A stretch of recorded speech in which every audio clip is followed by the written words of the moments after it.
Well, congratulations on the film last night. Saw Thank it you. last night. Was very scared. Excellent. Tell me the basic story of Sinister 2 and how it continues with the Bughuul legend and its impact. Well, yeah, I think you'd be better answering that one. The basic premise is we've caught up. We're after the events of the first movie. Deputy So and So, who we still keep unnamed, is has figured out what's really going on to a certain extent. He actually has proven, as he proved in the first movie, to be a much better investigator than our protagonist in the first movie. And so now he's trying to stop it, but he doesn't know how, and neither do we. And so it's all about him kind of unraveling the mystery, and he sets out and he thinks he knows how to stop this by burning down this house.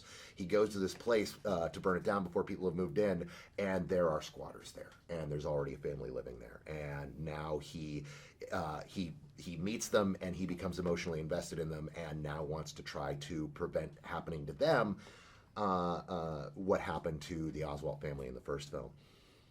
And he was pretty successful, 50-50. We'll see. He does kind of all right. Yeah, you did good. And I know you're new to Sinister too. How did you sort of get acquainted and start working with Cargill? Well, I got chosen for this project through Twitter, which was kind of a bizarre way to get a job. But Yeah. I didn't know that's how they contacted you. Did Scott tweet you? I follow Scott Derrickson on Twitter, and he tweeted in January of 2014, "Oh my God, just saw this movie Citadel on Netflix. Everyone, let's check it out." Blah blah blah. Right. So I just replied to that tweet and said thanks. So then he started following me and asked me a dozen questions about Citadel and said, you'd be the perfect director for Sinister 2. And I think a couple of the reasons why he thought that, and to sort of answer your question, was I think aesthetically, there was a similarity between Citadel and Sinister, and I think as well the fact that I'd, cut my teeth working with kids on Citadel, and that obviously was a huge proponent of this movie. Right. And then were you a fan of the first film? I mean, or when you make sort of a part two, is there have to be a sort of correlation or? Well, you have to be a fan of it. Yeah, okay. It's like, I remember seeing Sinister. Sinister premiered, I think, the day before Citadel at South by Southwest. So that's where I first saw it, and I'm obviously a huge horror film fan, but I hadn't seen a horror film come out of the studio system that I enjoyed in such a long time, So I was a fan of it, and so when I read the script, I was a little skeptical that it might be just a rehash, or some sort of like quick cash-in sequel where it's like, the cheaper version of Ethan Hawke, in a house just watching movies. But what surprised me was the fact that this expanded upon the mythology and showed you, a part of it that presumably happened in the background of the first movie, but Right. now we're seeing it unfold, which is the story of the kids and how they get ordained, into being a disciple of Bughuul. That's very religious, but yeah. I mean, and there were some very intense, scenes in the film with the kids' stories. Was there ever a point when you guys were making this film that you were like, maybe we should tone it down a little bit? Not in a Sinister movie. No, the whole point of Sinister movies is that we don't tone it down. Yeah. And that was, in fact, that was on the first movie, we wrote it to be PG-13. Okay. And, there's very little blood. There's no nudity. There's no sex. We didn't write any swearing. Ethan added all the swearing for us, which was wonderful. And the MPAA looked at it and said, this is too scary. Like, you played by the rules, it should be PG-13, but no, kids can't see this, it's rated R. So in making this one, we were like, well, we did all this diabolical stuff the first time and people dug it, so we can just kind of go nuts with this, and we're going to get an R rating anyway if we do it right. So let's go all out. And so no, we never pulled back and never said, yeah, this is too much. Yeah, I mean, I can't imagine how kids would see it because I'm 30-something years old and I had my hands over my eyes. Were there any creepy things that sort of happened on set while filming this film?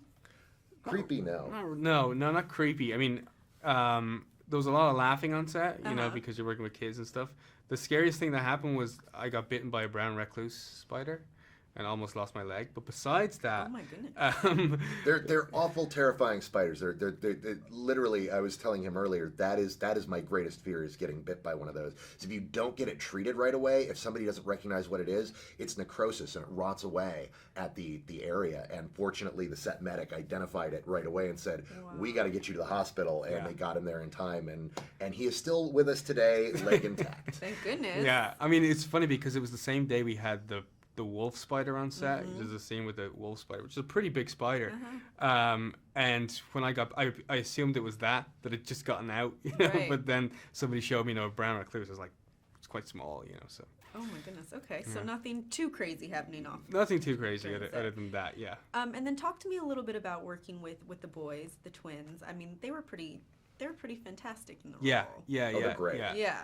Yeah, no, they were a terrific find because, you know, we sort of remember the script initially spoke of identical twins, and you know, I knew that coming off of Citadel how hard it is to find one good kid actor, you know, but to find not only two but identical twins was going to be, you know, if we had maybe a year to search the globe, we might find, you know, the perfect actors. So I knew we wouldn't have the time to sort of use one good kid actor and, you know, put him in a different costume and shoot him two ways. Right. And I knew we wouldn't have the budget to do a kind of a, you know, like an Army Hammer and Social Network thing where you make two out of the one guy. So I said to the guys, like, you know, is there any way you consider just making these brothers and we'll just get two good kid actors? And we were like, you no. and the no, I mean, what came back was if we have to go there, that's what we'll do. But just keep an eye out for twins, you know. And then we Which found, was our passive aggressive way of saying no. and then, you know, Terry Taylor, a casting director, she found these guys in the first week. Wow. Which was just this weird coincidence, and we found them. They play hockey, you know. And one of the ways I found the kids on Citadel was in local sports clubs, because I didn't want. I think when you get a kid who already has a manager, you know what I mean, or they have these kind of theatrical parents that wanted them to be actors since they were still in the womb, like you kind of get an artificial kind of performance, whereas these guys, you know, they feel like kids, Right. but they have what a lot of 10-year-olds lack because of their sports background, which is like a discipline and a focus and all that kind of stuff. So you get the best of both worlds. So they Very worked out smart. great. Yeah, they did amazing.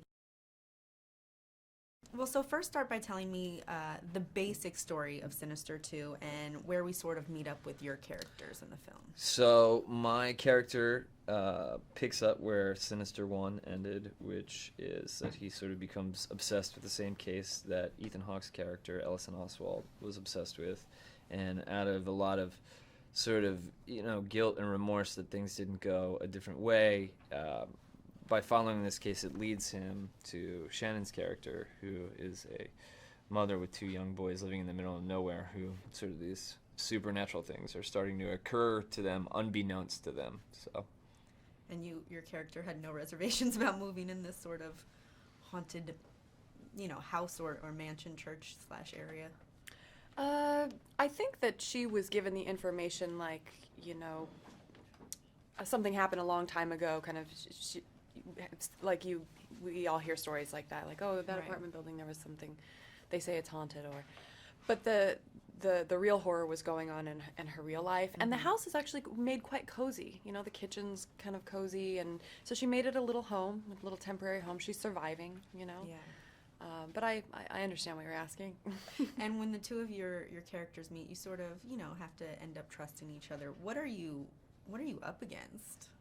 I think we're up against two totally different things in the movie, Yeah. where I'm like, lady, this house is not okay. And she's like, I have serious family problems. And we can't, I think that's actually where that drives the story forward, because it's like, I can't reveal all of this to you, and nor can my character reveal all of this to her either, you know? So. The meeting of your characters I thought was really funny, where you're just kind of yelling at him, and then he's like, this is not, I don't know what you're yelling at me for, but, and what, you know, for your character, obviously, you know, there's this haunted house, but what would you say your character is up against in the film as well? Past, you know, life past, and